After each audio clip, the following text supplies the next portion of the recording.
The ETF industry has been in the business of disrupting and improving investor outcomes for 30 years. ETF issuers sit on the front line of this innovation. Here we get a chance to hear their stories and learn about what it takes to be a disruptor. This is ETF Wavemakers.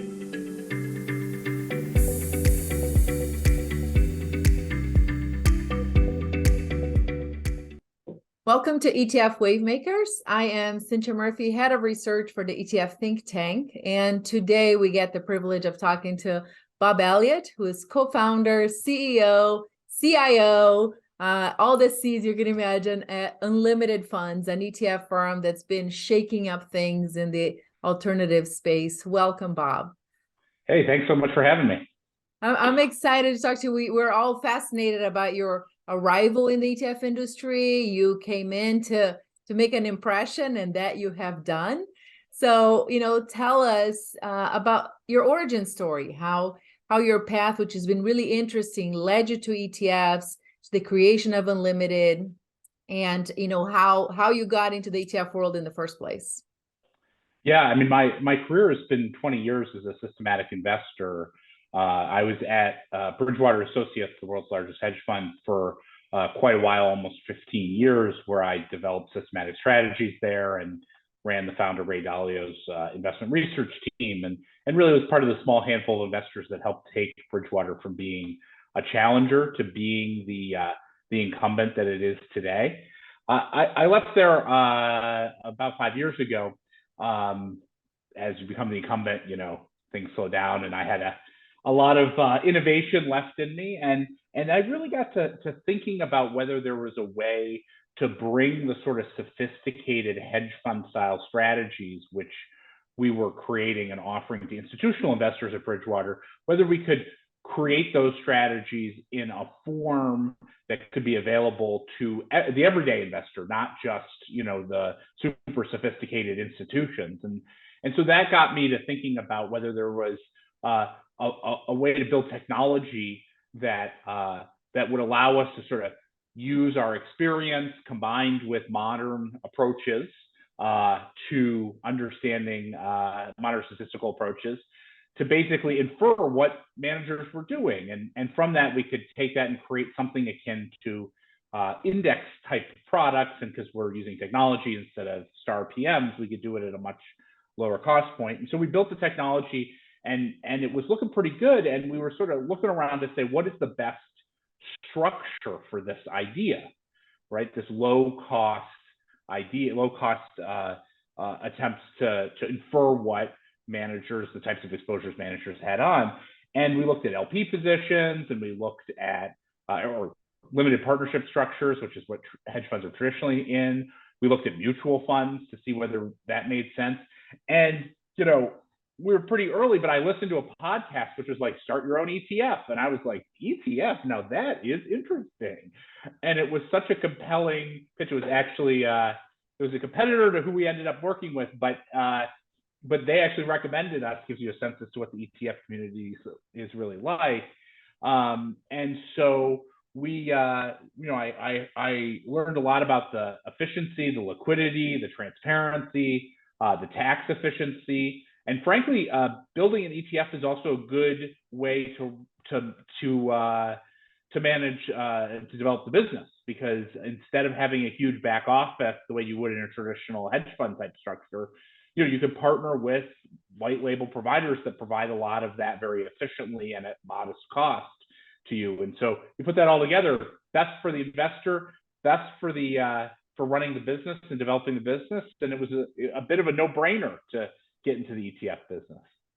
What's amazing is, so was this the first time once you left Bridgewater that you actually came across ETFs? I mean, was it as a wrapper, as a technology, was it news to you at that point?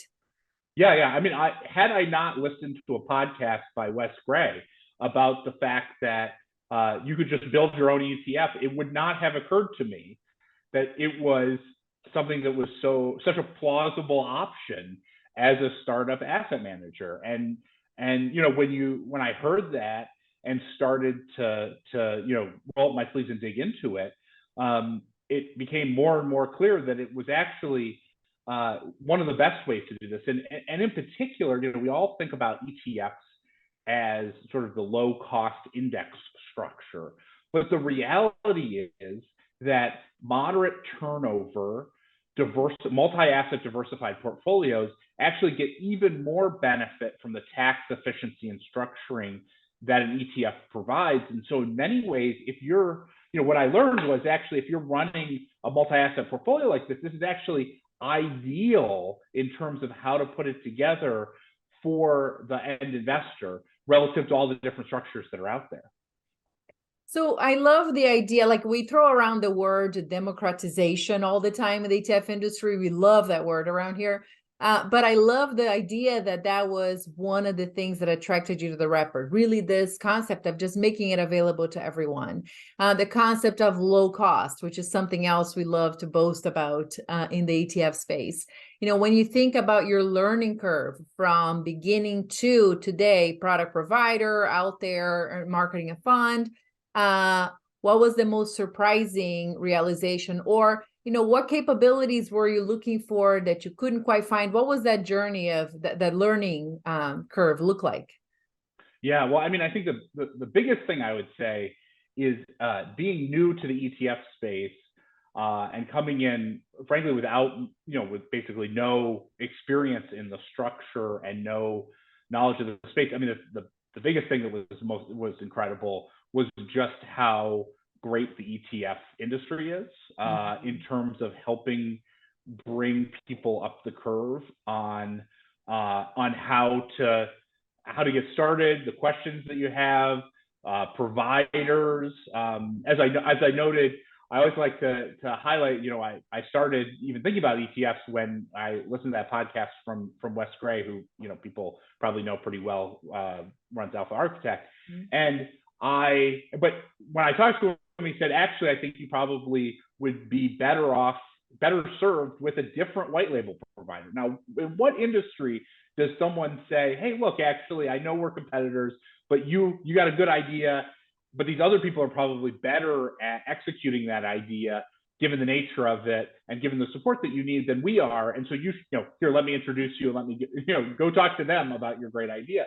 It really speaks to the fact that at a high level, all of us in the ETF business are sitting there fighting against traditional asset management that is too expensive, too illiquid, not transparent enough, right? We are at the cutting edge of developing the next generation of financial products for the everyday investor. And so I think it's incredible to see that so many people in the industry recognize that the success of the overall industry and the increasing sophistication of it is actually going to improve everyone who is involved. And so, I think it's incredible when you go to the, like an ETF conference where ostensibly people are competing with each other, and it's like a big family, getting together, talking about what are the best ways to launch your ETF, what are the best service providers, what are the best ways to get your message out there, because in many ways we're all in the same boat challenging the status quo of asset management. Yeah, it's a sense of, it's almost like a cause. We're in a cause together, and That's right. I like to think of it as the happy corner of Wall Street, where actually your success means everybody succeeds. So it is unique in that way. So, let's talk a little bit about the strategies. How do you approach investing? How has the ETF wrapper as the structure enable you to deliver your expertise in the best way? We talked a little bit about the concept of a multi-strategy really benefits. We talked a little about trading turnover.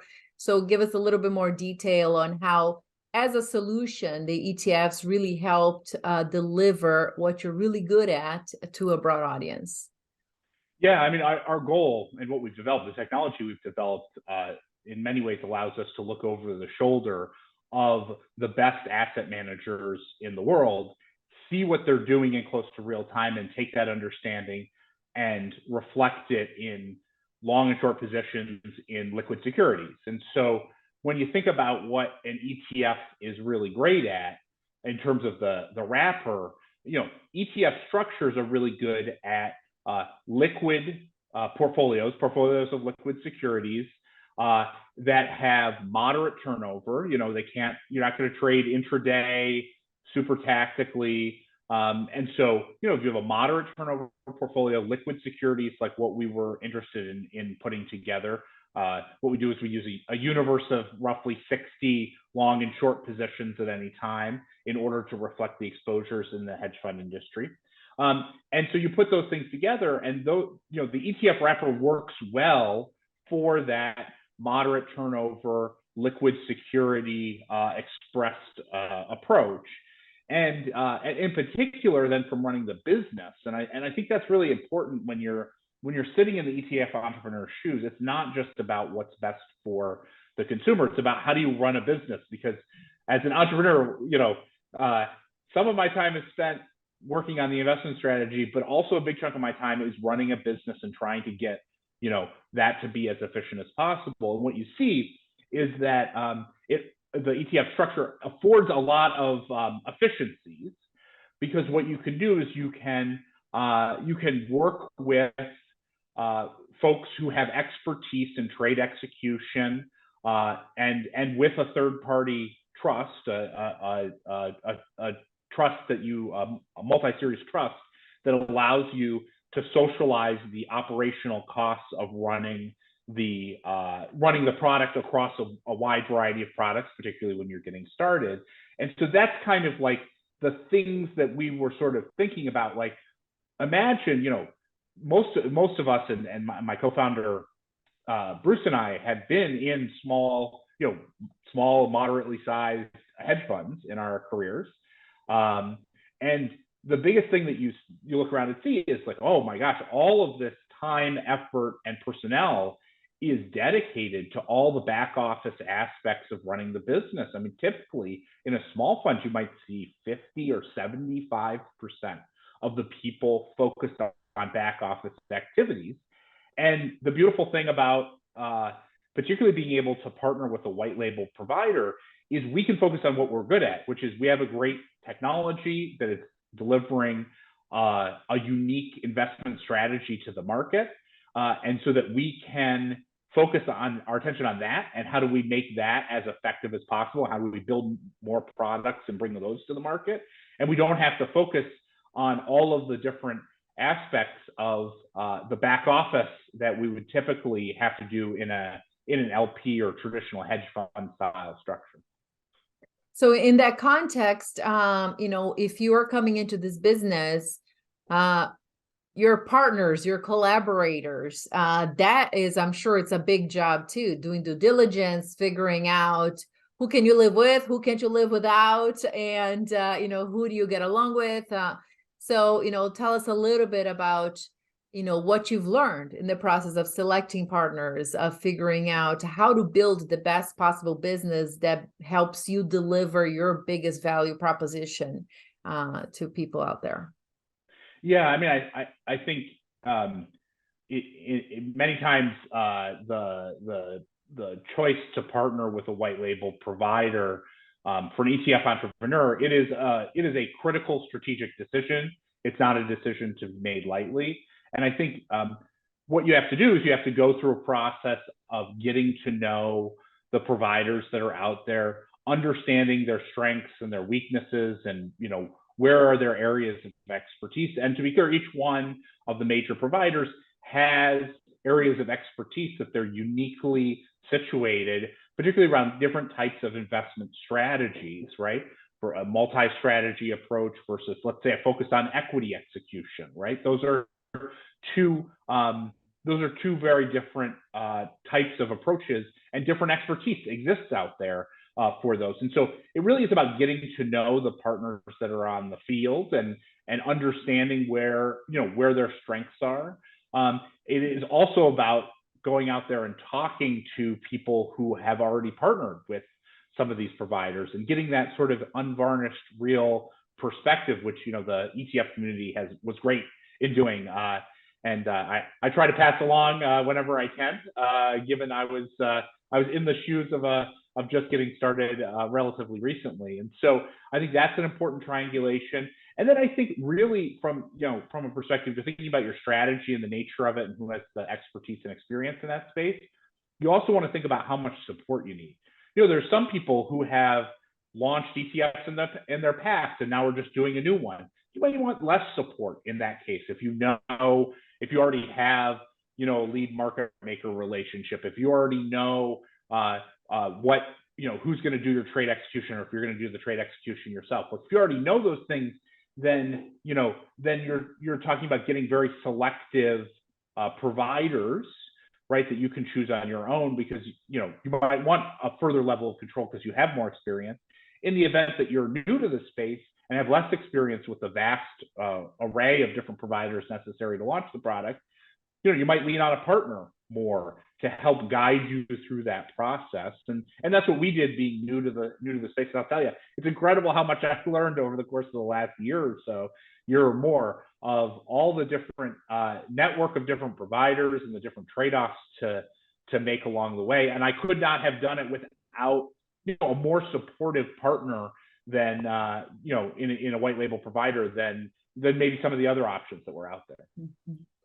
So we've watched, and since you've come to market, just how you've mastered the messaging business, the being out there telling the story. I mean, ETFs at the end of the day are stories that need to be told. Each one is unique, and markets are noisy, as you know. ETF market is noisy. There's so much product out there. So as you look back and you think about others that may be considering getting in the ETF space, not sure if it's for them. As we think about what you just said about understanding your strengths, where do you need more support? Where do you stand well on your own? What has been the coolest part of this whole journey into ETFs and telling the story? And what has been the most challenging? Like anything you would have done differently as you think about the next step for Unlimited? I'm sure there's other strategies in the hopper and, a vision for growth. What does all that look like based on the lessons you've learned?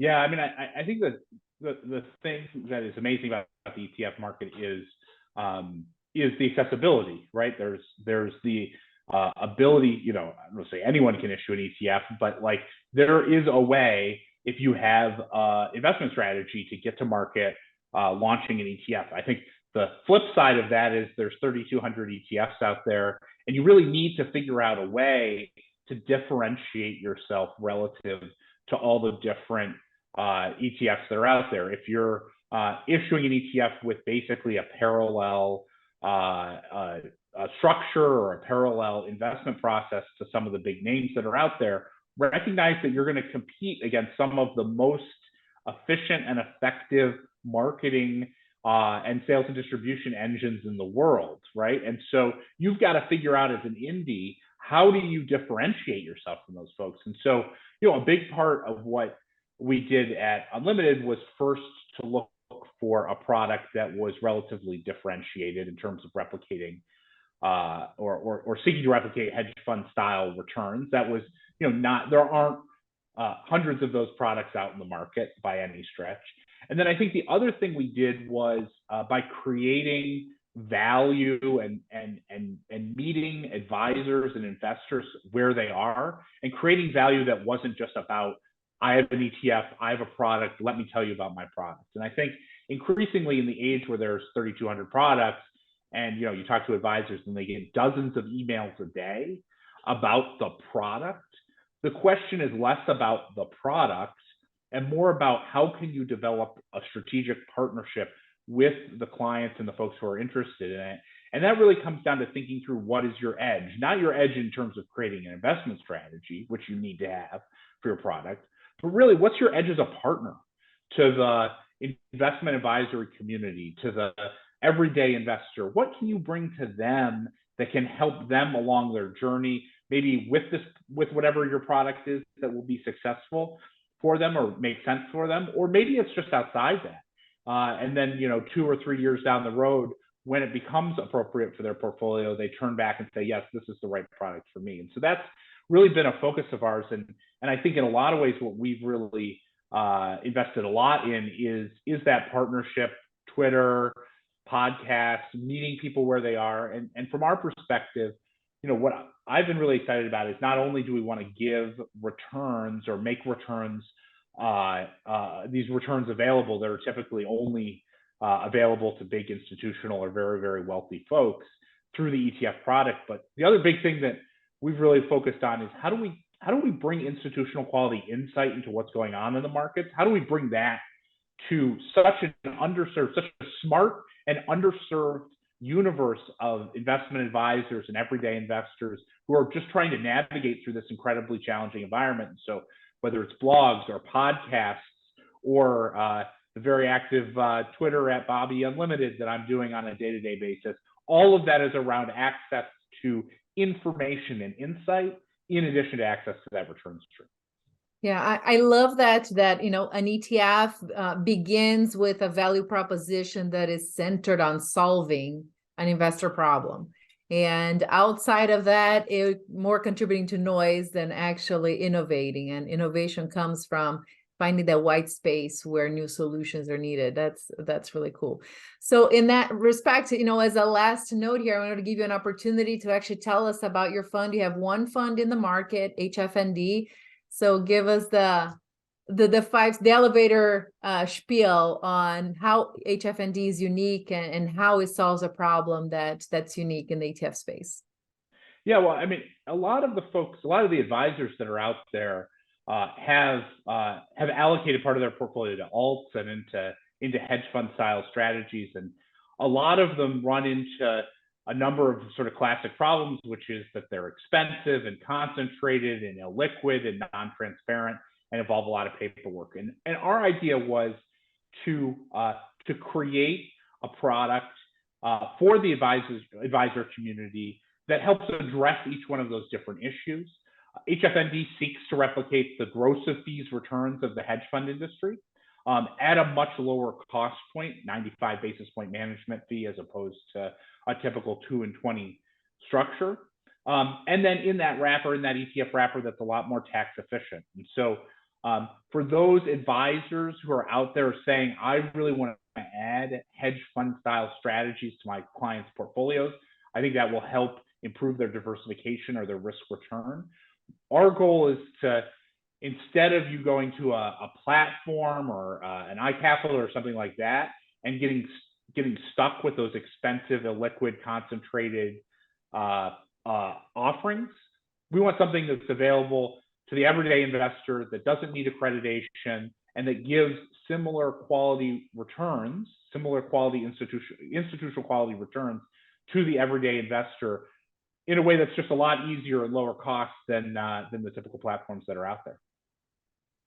Bob, always a pleasure catching up with you. Thank you so much for sharing your ETF story with us. We really appreciate the time. Thanks for having me. It was great. And for anybody out there wanting to know more, Bob is available, a great storyteller, as you can tell, and ready to pay it forward on the community of ETF builders. So thanks everybody for joining. We'll see you next time.